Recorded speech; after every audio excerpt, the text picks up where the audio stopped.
There is one major change that has been taking place among the Marines across the entire post-time skip, something that we've seen in Aokiji, Fujitora, Sentomaru, Kobe, even Kizaru, and most importantly in Fleet Admiral Akainu. The Marines have begun thinking for themselves. As the theme of Egghead Island goes, you can never truly force obedience and subservience. Free will and independent thought will eventually win out. And at the same time, Oda has very clearly been setting up the Celestial Dragons in the final saga to be an all-powerful military force on their own, independently, even without the Marines. Between the unveiling of the ultimate weapons, the Seraphim, and the God's Knights, the Celestial Dragons' elite private military, and the gigantic army of Pacifista, and even the Gorsei's true forms that seemingly go even beyond the Admirals in power, the Celestial Dragons are being revealed to be absolutely overpowered. That's because everything is heading towards a singular divergence point. As the people of the world realize that the Celestial Dragons are going to wipe out all of humanity,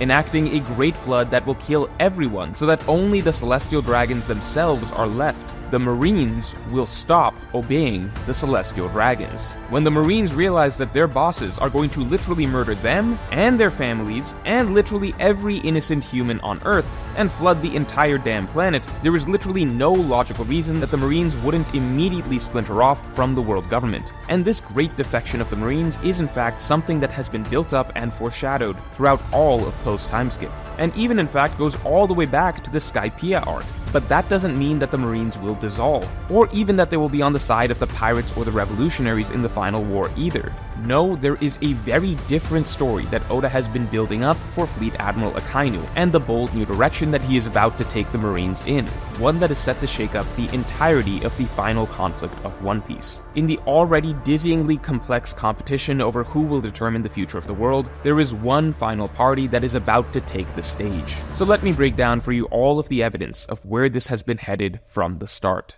But first, Factor is offering a huge summer deal for my viewers for 50% off your first Factor box, and if you like it, you then get 20% off the next 4 Factor boxes. That's basically over a month's worth of great tasting, nutritious, ready-made meals at a fraction of the price of restaurants and DoorDash. Factor is of course the sponsor of this video, and while I used to use DoorDash a lot a couple years ago, I found that Factor's meals are just a lot better than anything you're gonna order through delivery apps, and I mean that in both taste and nutrition, because the meals are planned by professional nutritionists and prepared by actual chefs. Not to mention the big thing is cost effectiveness. Factor sets you up for a full week, so you get a lot of great food at very low cost. My personal favorites have been the chicken parmesan and the shredded pork, but really you have over 35 meals each week to pick from, and they're all labeled by what you're looking for, so protein plus, calorie smart, vegetarian, keto, whatever you want. And of course, getting ready-made Factor meals is just way more time efficient than going grocery shopping and cooking for an hour multiple times each week. So look, summer is around the corner, and if you want to eat a little bit healthier so you can stay in shape and just look a little better at the pool or the beach or just generally outside,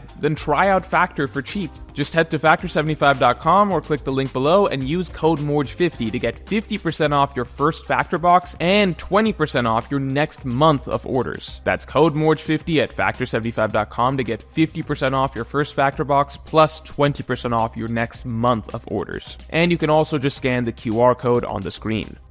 So to begin with, just logically, Vegapunk's reveal of the truth of the Celestial Dragons' plan means the Marines will stop obeying the Celestial Dragons, as after all, the Celestial Dragons are literally about to wipe out humanity, meaning the facade is over, because this whole system where the Marines do what they are told by the world government, aka the Celestial Dragons, only works so long as the Marines are convinced that they are doing things for the greater good. See, there are very few Marines that are genuinely outright evil and want to just kill people for no reason. The Marines do many terrible things because they have been brainwashed to believe that they are genuinely helping people. They are all brainwashed to believe that the world government stands for justice and exists to protect the citizens. Therefore, anything the world government tells them to do must be for the sake of protecting the citizens. Wipe out an island of scholars? Well, it must be for the greater good, since the scholars are supposedly terrorists. Execute Roger's son and go to war with Whitebeard? Well, of course you have to eliminate the Pirate King's bloodline, because innocent citizens must be protected from pirates. See, the whole system only works so long as the Marines legitimately believe that they are protecting humanity. That's the same reason Kobe joined, that's the same reason Smoker joined, that's the same reason Aokiji and Kizaru performed acts that they weren't comfortable with.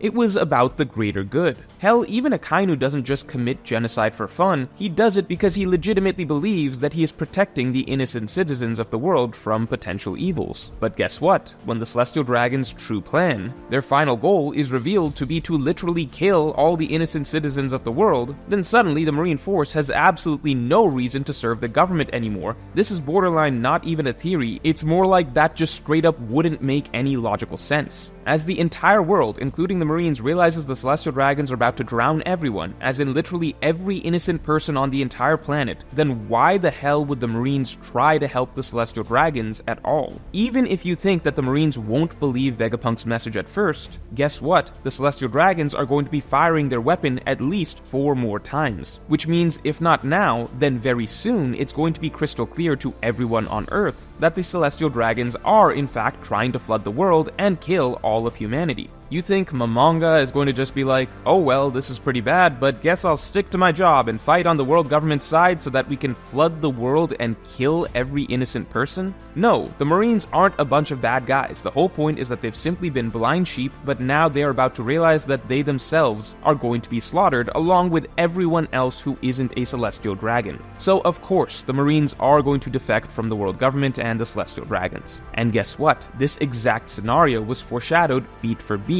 in Skypiea. You all remember the primary villains of Skypiea were Enel and his priests, who parallel Imu and the Gorosei. But there was another military group that came before Enel and his priests, the White Berets. Do you remember them? They were essentially the police force that ruled over Skypiea and maintained order on behalf of God Enel. They were in charge of dealing with any criminals or potential rebels. They were the outward-facing militia of Skypiea's government, with God and his priests being the true power above them. Essentially, in the context of the Skypiea arc, the White Berets are a blatant parallel to the Marines of the Blue Sea. And you know what happened when God Enel revealed his plan to enact a great cleansing and kill all the innocent people of Skypiea? Well, the White Berets obviously realized that the line had been drawn in the sand and it was time to stop obeying God, because God was going to kill all of them along with all the Skypieans. Now keep in mind, Oda has also been subtly pre-framing the reader throughout post-timeskip to prepare us for the Marines not being on the world government side at the end of the story. From the very beginning in Dressrosa, it was spelled out that the Marines are just the outward face of the world government, and that it's the Celestial Dragons who truly run the show, and that their agendas may be contradictory to the Marines' agenda.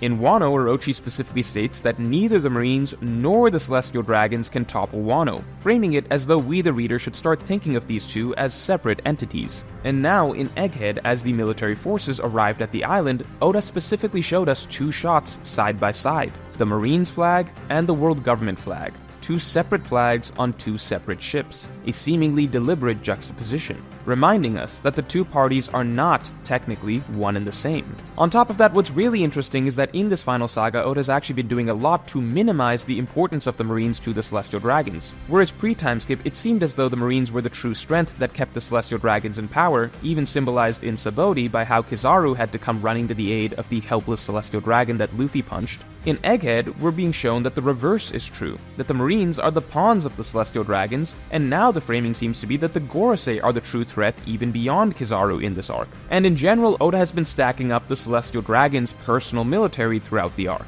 First showing the power of the weapon they wield that can destroy islands, then showing how even the combined efforts of a Yonko, his first mate, and CP0 struggled to take out even the child versions of the Seraphim, who are set to soon grow into supposed ultimate beings that will serve the Celestial Dragons. And then we see the incredibly overwhelming power of the scores and scores of Pacifista that are individually far stronger than the versions that were equal to the entire pre-timeskip Straw Hats. And finally, on top of that, of course we are now being shown that the Gorosei themselves are seemingly all but invincible, with top-tier Haki and Devil Fruit powers to boot. And we haven't even gotten to Imu or the Gods Knights in action yet. Everything about this arc so far has been stacking the deck to make it clear just how absurdly powerful the Celestial Dragons are as their own independent entity. And just as Oda has been loading up the Celestial Dragon strength, he has been doing almost the exact opposite with the Marines. While the Marines once seemed like an absolute monolith representing the world government's power, they have now turned into the most divided, fractured, and morally conflicted group in One Piece history from top to bottom. To To begin with, Aokiji realized that the world government didn't actually represent true justice, and therefore he abandoned the Marines and began following his own path. Fujitora, the Marine admiral that replaced Aokiji, already realizes that the Marines and the world government don't represent true justice, and has at this point multiple times gone against the world government, both in Dressrosa and outright explicitly at the Reverie, literally fighting against the Celestial Dragon's agenda in order to free the slaves. At Egghead, we see Sentomaru realizing that there are more important things than following the world government's orders, and he rebels against them, which in turn is the start of a domino chain of effects that now has the even seemingly ever-obedient Kizaru questioning everything he ever believed in. Even Kizaru no longer wishes to follow along with the Celestial Dragon's commands. And these are just some key individuals that reflect the broader, slowly fracturing nature of the Marines, as more and more of them begin to open their eyes to the injustices that they're being made to carry out. I mean, just look at the entire storyline of Sword.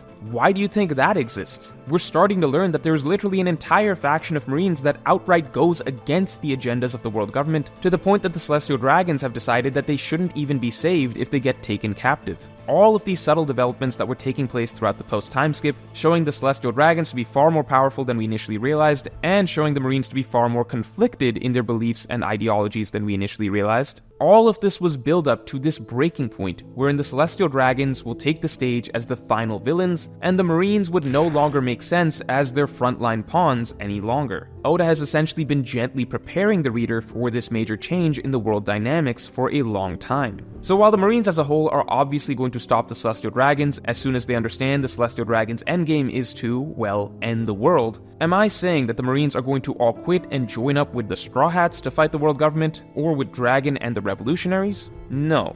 Maybe that would be the case if someone like Garp or Sengoku were in charge, but here is where it gets really interesting, because what it all comes down to is the man that Oda has actually put in charge of the Marines, Akainu.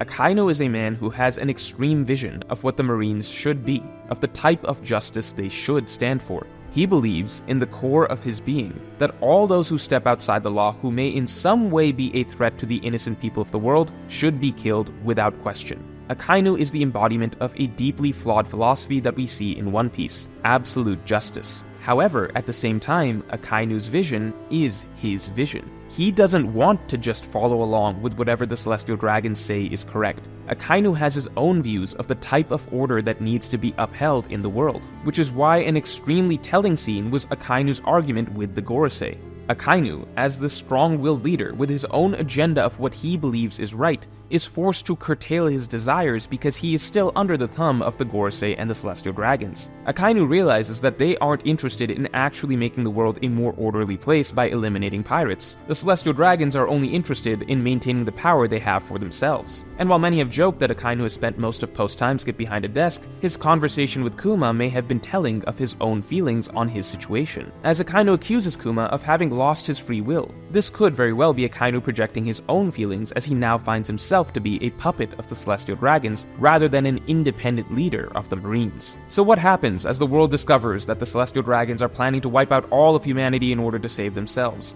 Yes, the Marines would be in a panic, but Akainu is still technically in charge of them. When the strong-willed Akainu, Fleet Admiral of the Marines, who has been repeatedly shown clashing with these same Celestial Dragons for so long, now has free reign to turn against his masters as they have revealed their true colors to the world, what comes next? In the real world, military coups are one of the most common ways that governments are overthrown. When a military finally has enough of the ruling power and decides to take charge and impose their vision on the regime, that is what you get. There's not going to be any friendly team-up here either. Akainu's not going to hold hands and sing Kumbaya with the pirates and the revolutionaries, because Akainu's vision of what is correct for the world is the exact opposite of the pirates and the revolutionaries. In fact, Akainu fucking hates their existence. His entire character is built on wanting to wipe out anyone who has ever stepped outside the bounds of the law. The reason Akainu hated the Gorosei is specifically because they were getting in the way. They were too lenient with how they handled the existence of pirates and criminals. But now that it's being revealed that the Celestial Dragons are no longer a just authority themselves, the path opens up for Akainu to lead the Marines in his own direction finally, one that is inevitably going to be a military coup.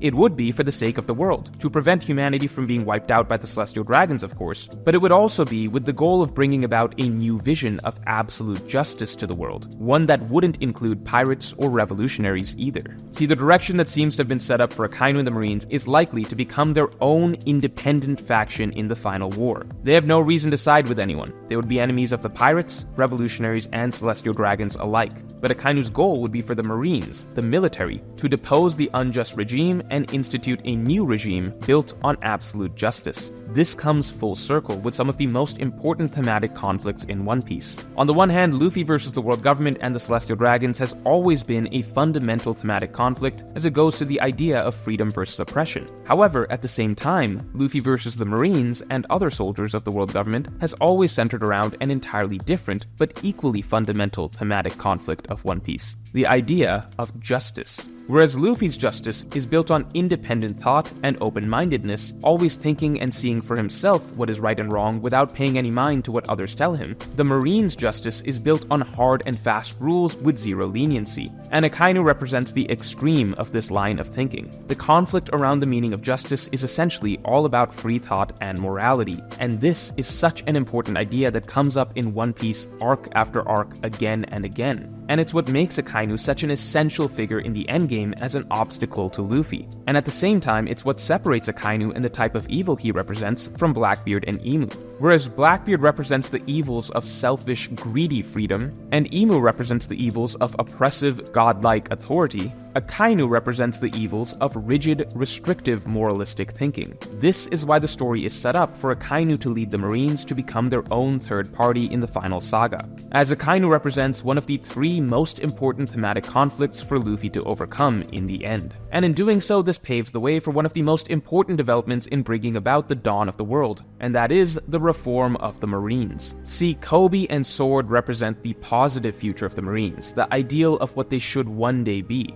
And remember, the Marines will still be around in the dawn, as at the end of the day, the world does need a proper police system to protect innocent people from those who will naturally want to cause harm to the weak. We know from the beginning of the story that the Marines themselves are important. It's just the system that needs to be reformed, because the Marines' brand of justice has become so tainted. It's the same way a government still needs to exist after the dawn of the world. It's just that the government needs to be reformed with the Celestial Dragons removed. As such, for this reform to happen, the flawed ideology that rules at the head of the Marines needs to be torn down. Luffy, representing free thought and genuine justice, defeating Akainu as the symbol of flawed absolute justice, is an eventuality that has been scripted into the story all the way back since Marineford, when Akainu carved his place into Luffy's story permanently. So, the Great Splintering is around the corner. The Celestial Dragons threatening to kill all humans means the Marines will no longer be obeying them, and in turn this means that Akainu will be taking charge of the military. And we know the type of world that Akainu would like to see, one that wouldn't have greedy Celestial Dragons in charge,